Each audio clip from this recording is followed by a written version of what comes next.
ശരണേ, ജീവിതം ഒരു കടൽ പോലെയാണ്.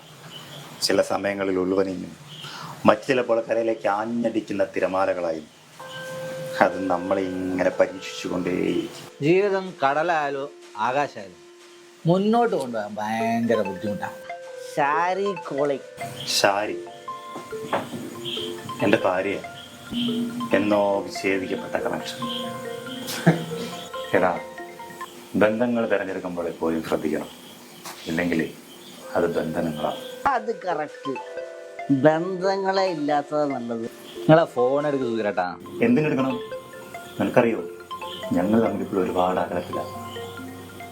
ആദ്യം കട്ടിലിന് 2 അറ്റത്ത്, പിന്നെ 2 കട്ടിൽ, പിന്നെ 2 മുറിയിൽ, ഇപ്പോ 2 വീട്ടിൽ.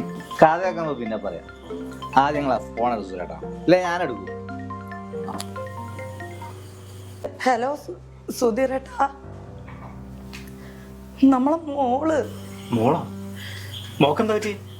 മോളെ കാണാനില്ല. ശരണേ, എടാ എൻ്റെ മോള്.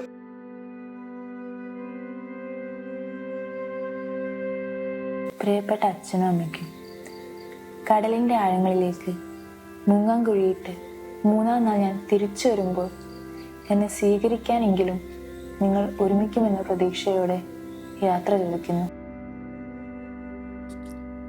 ഓർക്കുക, 2 ചുമരുകൾക്കിടയിൽ മുഴങ്ങുന്ന കലഹങ്ങൾക്കൊടുവിൽ നിങ്ങൾ അകലുമ്പോൾ വേദനിക്കുന്നത് കുഞ്ഞുങ്ങളാണ്. ചേർത്ത് പിടിക്കാം നമ്മുടെ മക്കളെ.